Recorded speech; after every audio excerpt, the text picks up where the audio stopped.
They were children of steppes and mountains taken from their homes in distant Turkish, Syrian, and Mongol lands, sold like cattle in bustling slave markets of Baghdad, Damascus, and Cairo. No families, no names, only chains in their wrists and fire in their eyes. But Allah had written a story for them unlike any other. They were to rise in the lowest depths of human existence, and one day their sword would defend the house of Islam itself.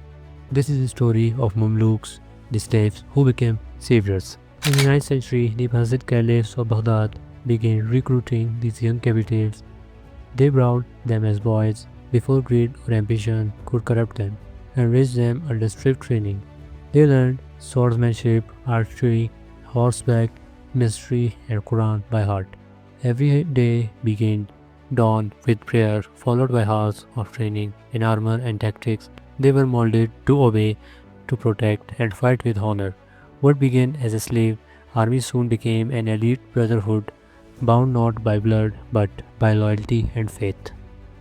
They were called Mamluk, meaning the owned one, but while others saw slavery, they found freedom in faith. At night, these young warriors stood in long lines, praying shoulder to shoulder, whispering, Ya Allah, give us honor in your path. Their servitude to kings ended at sunset, but their servitude to Allah ever ceased. In a world of cruelty and conquest, their hearts became pure and instant purity. Allah planted the seed of destiny. As the Abbasid Caliphate declined, new powers rose. Among them were Ayyubis, descendants of great Salahuddin al-Ayyubi. When Salahuddin liberated Jerusalem, many of his soldiers were Mamluks, disciplined, loyal, fearless. They became the guardians of Egypt, the protectors of Nile, and the keepers of palace gates. Each generation produced stronger warriors, men who fought not for wealth but for Allah and honor. And the rulers of Egypt weakened these Mamluks, grew stronger in power, unity, and purpose. Then came the nightmare. The year 1258, Halaku Khan, grandson of Genghis Khan, led a sea of Mongol horsemen into Baghdad for 7 days.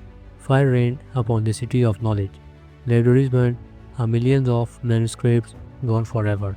Mosques and homes were reduced to ashes. The Tigris River ran black with ink and red with blood. The Caliph was killed, and for the first time in 600 years, Islam's heart had stopped beating. Every city trembled, but in Egypt, hope still lived. With Baghdad gone, the Mongols turned west towards Syria and Egypt. With only one land stood unconquered, and there the Mamluks had done the unthinkable.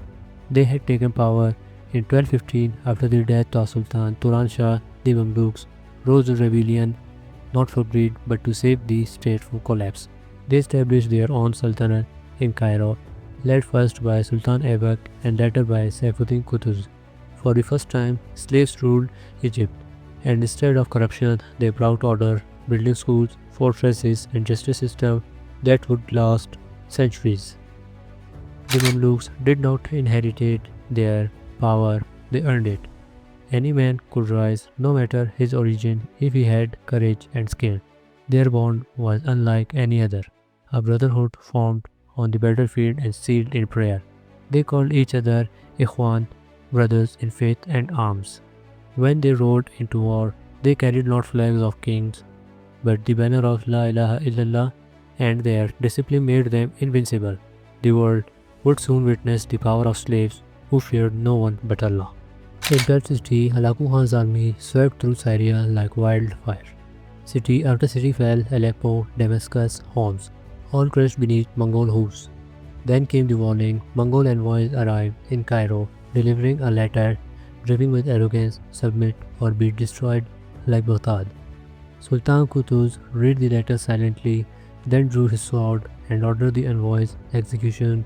He looked at his generals and said, They have destroyed every land, but they will not destroy the house of Islam. The time for words had ended. Qutuz rode out among his men and shouted, O warriors of Allah, the Mongols think they are unstoppable, but we fight for something they can never understand, faith. That night, the soldiers wept as they prayed, whispering victory or martyrdom. Every man knew he went never see Cairo again, but they were ready to fight for Islam, for justice, and for innocent life lost to Mongol fire. At dawn, the Mamluks mounted their horses and rode north across Sinai's burning sands through the valleys of Palestine. The destination, a small valley called Ain Jalut. The Mongols were waiting, fearless, ruthless, confident. But this time they faced men who had risen from chains to become lions. Every Mamluk carried more than a sword. He carried centuries of faith, the prayers of an entire ummah.